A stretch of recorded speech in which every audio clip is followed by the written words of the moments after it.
Top of the beautiful morning to you, children of God. Welcome to today's edition of God's Protection Confraternity Here. Titled God is always with us. Amen.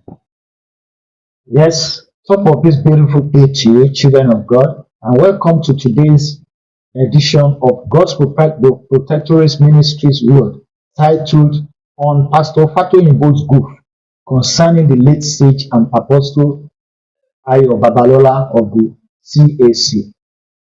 Now, first of all, let me congratulate Pastor Fatoyinbo for coming out boldly to apologize for the goof against the late sage. If he hadn't, maybe by now he would have been licking his wounds. Yeah, I congratulate him for that responsible and responsive action. Now, to the issue, the CAC didn't even need to respond by saying that the late stage had this, that he didn't die a poor person or what, and this and that he had a car, he had this and he had that. That was the wrong way of, I'm sorry to say that. I didn't mean to be upstanding against the CAC, but that was not too good a response for such a statement by Pastor Fatoyinbo. Yeah, what if he died poor? What was it about? Well, is a God's kingdom service. Is it a source of wealth, maternal wealth? Is it a source of stupendous riches in terms of material? It's not. So if he died a poor person, yeah, fine. What did that have to do with anything? What did that have to do with somebody else's belief or disbelief? We don't know where we are going these days. We have turned the whole thing about church, about ministry, about God's kingdom service to money making. And that is why somebody can come out and say such a statement that somebody died poor or that the children of the person will hate God. I mean, it's uncalled for. Why do you need to say that? The appointment of a church leader is not to make him rich. He is made rich spiritually. The content about him is rich spiritually. What it produces, what oozes out of him is richness in the spirit, not in the body and the flesh. So what are we talking about when it comes to being rich, talking about earthly riches relative to pastors these days? We haven't gotten it. We're in trouble in this world. The whole thing is going down, and we've lost touch. We've lost focus. Everything now is about money. I even prefer the response of the daughter of the late sage. She responded very well. But I'm sorry, I have to tell the CAC that response wasn't good enough. Why are you impressing? Why did you need to come out and start saying that he had this, he had that? What if he didn't have them? What did that? Was that passports? Those things, were they passports to his heavenly outgoing? No.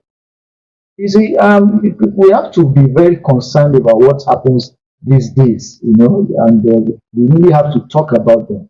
For instance, the Church of England doesn't have rich priests, and the earnings of the church depend on the attendees. It doesn't depend on the attendees. It depends on spirited individuals and organizations.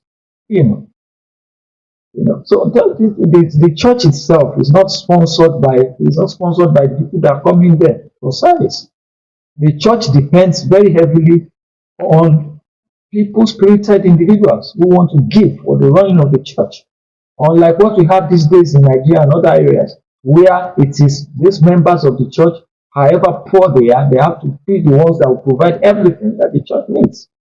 So if a pastor is not rich, what does it mean? That it is God's prerogative to make one rich.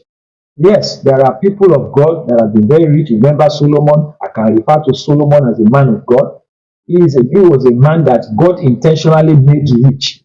Yes, God can make you rich as a man of God if He intends. He can decide that you have your own business by the side, and He blesses that business so that you can bring in money from that business to bless the work of God, which is what most of us are praying to be opportune to have.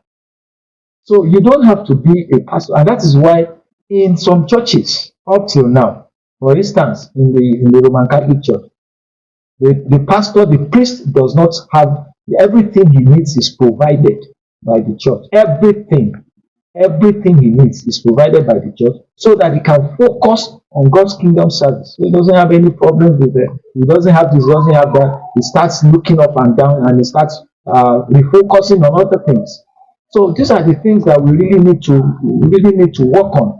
And I remember Pastor Molen's recent video where he told Nigerians that Nigerians are part of the 10 richest pastors in the world. But Nigerian churches are not part of the 10 richest world churches. It is a shame. It is sad. It is uncalled for.